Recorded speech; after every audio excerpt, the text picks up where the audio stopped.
میں آپ سے پوچھنا چاہوں گی کہ داڑھی جو ہے وہ تو سکھ بھی رکھتے ہیں اور یہودی بھی رکھتے ہیں، تو اس سلسلے میں آپ کیا کہیں گے؟ فرض کریں کہ وہ اگر مسلمانوں کی کسی ریاست میں آئے ہوئے ہیں اور ہمارے پاس یہ لاء جاری ہے کہ بھئی جس کی داڑھی نہیں ہوگی اس کو ہم بند کر دیں اٹھا کے، اس کو سزا دی جائے، تو وہ تو اس چیز کا فائدہ بھی اٹھا سکتے ہیں؟ اگر یہ لاء آ جائے حزبہ بل جیسے کہ آپ کہہ رہے ہیں، اس میں یہ بھی اگر آ جائے کہ بھئی اگر کسی شخص کی داڑھی نہیں ہے تو وہ سزا کے لیے جو ہے مطلب اس کو سزا آرام سے دی جا سکتی ہے، تو اس سلسلے میں فرض کریں کہ یہاں پہ کوئی وزٹرز آئے ہوئے ہیں، سکھ آئے ہوئے ہیں، یہودی آئے ہوئے ہیں، وہ داڑھی ہے ان کی، ان کے اوپر یہ لازم نہیں ہے یہ اچھا داڑھی ہے پھر جی، تو پھر آپ اس کو کلیئر کیجئے نا کہ داڑھی تو وہ لوگ بھی رکھتے ہیں، تو کوئی حرج نہیں ہے، کھانا وہ بھی کھاتے ہیں ہم بھی کھاتے ہیں، بول و برات ان کے ساتھ بھی ہمارے ساتھ بھی، اس میں کیا فرق واقع ہوا؟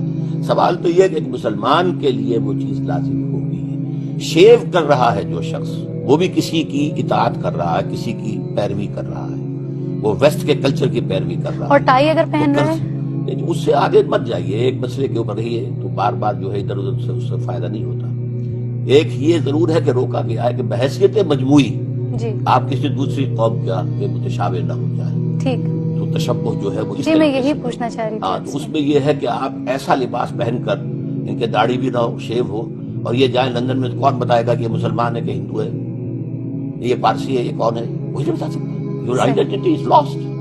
تو اس مسلمان اپنی آئیڈینٹی کو برقرار رکھے گا، اور داڑھی مونچھ جو ہے سکھ رکھتا ہے، مونچھے بھی ہے، داڑھی بھی ہے، جھڑوس بنا ہوا ہوتا ہے، اور مسلمان کی داڑھی ہوتی ہے، اور یہ جو ہے لمبے کتری ہوئی ہوتی ہے، تو زمین و آسمان کا فرق ہو جاتا ہے۔ جو لوگ فرینچ داڑھی رکھتے ہیں ان کے بارے میں آپ کیا کہیں گے؟ وہ پھر علیحدہ بات ہے۔ اچھا، اس میں ایک سوال اور پیدا اس کی مقدار کتنی ہے کم سے کم، لیکن داڑھی فی نفس ہی اپنی جگہ پر شریعت کا ایک حکم ہے، سنت رسول ہے، واجب ہے، مسلمان کے تشخص کے لیے ایک علامت ہے۔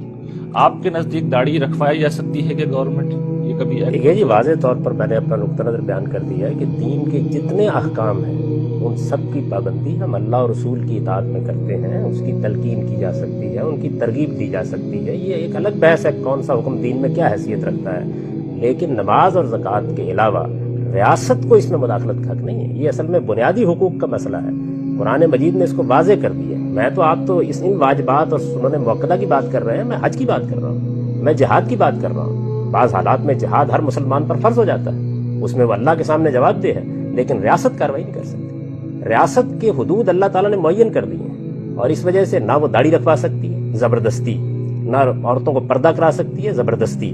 یہ چیزیں اگر ریاست کا نقطہ نظر یہ ہے کہ اس کی لوگوں کو تلقین کرنی چاہیے، تو اس کے پاس جمعہ کا ممبر موجود ہے، وہ تلقین کرے، اس کے دلائل دے، لوگوں کو اس کا قائل کرے، اس کا حق ہے۔ میں اس کو مانتا ہوں کہ اس کو قانون سازی کا حق ہے، لیکن قانون سازی کے حدود تو میں نے پہلے بتا دیا کہ اللہ اور رسول کے احکام ہے، تو میرے نزدیک اللہ اور رسول نے یہ پابندی لگا دی ہے کہ اس دائرے کے بعد فخلوا سبیلہم، ان کا راستہ چھوڑ دیں۔ یہ جب ان لوگوں کے لیے جن کے لیے موت کی سزا سے اللہ نے یہ رعایت رکھی ہے، تو آپ مجھے بتائیے باقیوں پر آپ کس طرح اس کو لاگو کرتے ہیں؟ ٹھیک ہے جناب صاحب، اس پہ کافی ہم گفتگو کرتے ہیں۔ مشہور ڈاکٹر صاحب نے پچھلے پروگرام میں اٹھایا تھا، وہ مسلمانوں کی اور غیر مسلموں کی قومیت کے حوالے سے جب گفتگو ڈاکٹر صاحب کر رہے تھے، تو آپ سے میں وہ سوال بھی کروں گا۔ اس میں ایک سوال یہ تھا کہ اسلامی ریاست ہمیشہ اپنے آپ کو پھیلائے گی، بڑھائے گی، تو اس کی کیا تفصیل ہے، اس کی نوعیت کیا ہوگی؟ اس کی نوعیت جو دور صحابہ میں حضور کے زمانے میں تھی، وہ تھی طاقت کے ذریعے سے۔ ٹھیک ہے، یہ حکم دے دیا گیا جنگ کرو، قاتلوا الذین من الکفار الذین یلونکم من الکفار، جو تمہارے قریب قریب کفار ملتے ہیں ان کے ساتھ قتال کرو۔ رسول اللہ صلی اللہ علیہ وسلم کو معاذ اللہ گرفتار کرنے انہوں نے وہ آ بھیج گئے دیا تھے، لیکن ہوا تو نہیں نا۔ لیکن یہ جو روم کے ایک شخص نے جو ہے قتل کیا ہے سفیر کو، تو اس کے خلاف فوج کشی جو ہے حضور نے کی ہے۔ تو ایران کا جو ہے سپہ سالار پوچھتا بھی تھا کہ بھائی کاہے کے لیے آئے؟ تم پہلے بھی آتے تھے، ٹرائبل ریڈز کرتے تھے، روٹ مار کرتے تھے، چلے جاتے، اب تم جان نہیں چھوڑ رہے ہو؟ تو انہیں جواب دیا گیا انا قد ارسلنا، پہلے ہم خود آتے تھے، اب ہمیں بھیجا گیا ہے، لنخرج الناس من ظلمات الجہالۃ الی النور ومن جوہر الملوک الی عدل الاسلام، کہ ہم تو یہ اس لیے بھیجے گئے ہیں کہ لوگوں کو جہالت سے نکال کر نور ایمان میں لائیں، اور لوگوں کو بادشاہوں کے ظلم کے ستم کے شکنجے سے نجات دے کر عدل اسلام سے روشناس۔ تو یہ جو تھی بائی فورس خلافت راشدہ، اس میں کیا تھا کہ بائی فورس کسی کو مسلمان بننے کا نہیں کہا جائے گا۔ اچھا، کوئی مجوسی رہنا چاہتا ہے، یہ اسی میں اصل میں وہ آیت میں کوٹ کرنا چاہتا تھا جی فرمائیے کہ قاتل الذین لا یؤمنون باللہ ولا بالیوم الآخر ولا یحرمون ما حرم اللہ ورسولہ ولا یدینون دین الحق من الذین اوتوا الکتاب حتی یؤتوا الجزیۃ عن ید وهم صاغرون۔ سورۃ توبہ کی آیت، سورۃ توبہ کی آیت کہ ان سے ساتھ جنگ رہے گی اہل کتاب کے ساتھ، ٹھیک، جب تک کہ وہ چھوٹے ہو کر جھک کر اپنے ہاتھ سے جزیہ اپنے یہ تو ایک اصولی بات ہے. اب آج کے دور میں ہم نہیں، اب آج کے دور سے پہلے اسی کی بات سمجھ لیجیے کہ اس وقت تو یہ کہ طاقت کے ذریعے سے اسلام کو پھیلایا گیا، لیکن انفرادی سطح پر نہیں، اجتماعی طور پر گورنمنٹ کہ کے نظام اسلام کا ہوگا، اس کے نیچے تم رہو، ہندو رہو، مجوسی رہو، عیسائی رہو، وہ تمہارا پرسنل لا رہے گا. ٹھیک ہے. آج کے دور میں ہمارے پاس سب سے بڑا ذریعہ جو ہے کہ ہم اپنی ایک مثال پیش کر کے دنیا کے سامنے ٹیلی ویژن کے ذریعے سے، تمام ذرائع ابلاغ کے ذریعے سے ہم دکھا سکتے ہیں کہ سوشل جسٹس جو ہے وہ تو یہاں ہے.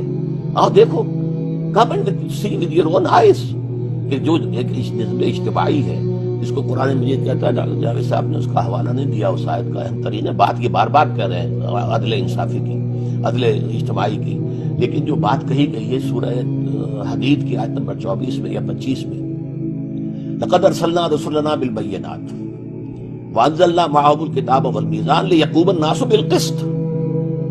ہم نے اپنے رسولوں کو بھیجا واضح نشانیوں کے ساتھ، انہوں نے شریعت اور میزان نازل کی تاکہ لوگ عدل سے قائم ہوں. تو عدل قائم کرنا یہ اسلام کا فرض ہے، اور عدل ہے دین حق، دین اللہ، وہی عدل کر سکتا ہے.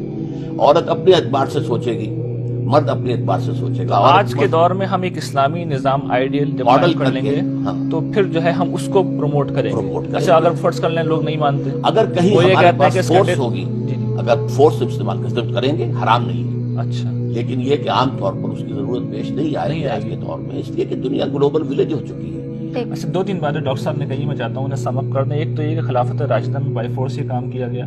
دوسرا یہ کہ آج کے دور میں ہم عدل اجتماعی قائم کریں گے اور اس کو بنیاد بنا کر ہم جو ہے اسلام کو پروموٹ کریں گے، لیکن فورس بھی استعمال کر سکتے ہیں. مگر اب ہم اسی بارے میں جاوید صاحب کی رائے لینا مناسب سمجھیں گے. جاوید صاحب آپ کیا کہتے ہیں؟ پہلے خلافت راشدہ پہ کمنٹ کر دیجیے، پھر اس پہ. میرے نزدیک تو آپ ہر حال میں اسلام کو دعوت و تبلیغ کے ذریعے سے پھیلائیں. یہ راستہ پہلے بھی آپ کے لیے کھلا ہوا تھا، اس زمانے میں اللہ تعالیٰ نے اس کے لیے بے شمار اسباب پیدا کیے. صحابہ کرام نے تو یہ نہیں کیا. میں عرض کرتا ہوں، یعنی یہ جو کام ہے اسلام کو پھیلانے کا، یہ ہر حال میں اسی طرح کیا جائے گا.